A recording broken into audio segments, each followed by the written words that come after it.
उत्तर प्रदेश देवरिया जिल्लाની મધ્યસ્થ જેલમાંથી જેલ સિપાહીની નજર ચૂકવી સન 2022 ફરાર આરોપીને ઝડપી પાડી યુપી દેવરિયા કોતવાલી પોલીસ સ્ટેશનમાં નોંધાયેલ ગુનો શોધી કાઢતી સુરત શહેર crime branch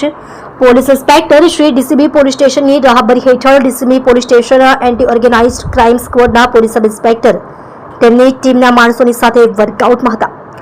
qawwali organize crime સ્ક્વોડના પોલીસ સબ ઇન્સ્પેક્ટર દરમિયાન યુપી એસટીએફ ટીમના પોલીસ માણસો સુરત શહેર ક્રાઇમ બ્રાન્ચ ખાતે આવી યુપી જિલ્લો દેવરિયા ગૌરી પોસ્ટે પાર્ટ એ ગુનો રજિસ્ટર્ડ નંબર 98/2022 ઇપિકો કલમ 363, 366, 376 તથા પોક્સો એક્ટ સન 2012 ની કલમ 3-4 મુજબના કામે દેવરિયા મધ્યસ્થ જેલ ખાતે તારીખ 29/12/2022 થી જેલમાંથી નાસી ગયેલ આરોપી અમન પાંડે ઉપેન્દ્ર પાંડે ઉંમર વર્ષ 23 રહે બરઈપુર પોસ્ટે રામપુર કારખાના જિલ્લો દેવરિયા યુપીના વિરુદ્ધ કોતવાલી દેવરિયા પોલીસ સ્ટેશનમાં ગુનો રજિસ્ટર્ડ નંબર 939/2022 ઇપિકો કલમ 223-224 મુજબનો ગુનો રજિસ્ટર્ડ થયેલ જે ગુનામાં આરોપી નાસ્તો ફરતો હોય જે અંગે આરોપી વિરુદ્ધમાં સીઆરપીસી કલમ 70 મુજબનું વોરંટ મેળવવામાં આવેલ હોય જે આરોપી અમન પાંડે હાલમાં સુરત શહેર ખાતે હોવાની માહિતીના આધારે યુપી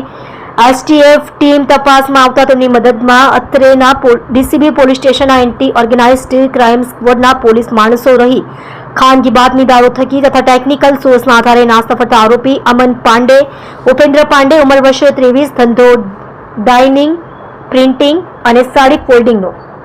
રહે પ્લોટ નંબર 24 શિવશક્તિ સોસાયટી પુષ્પાનગરની બાજુમાં ભાટેના ઉધના સુરત શહેર મૂળ વતન ગામ બરઈપુર પોસ્ટે રામપુર કારખાના જિલ્લો દેવરિયા નાઓને ઉધના ભાટેના પુષ્પાનગરની બાજુમાં શિવશક્તિ સોસાયટી ખાતેથી પકડી પાડવામાં આવેલ છે।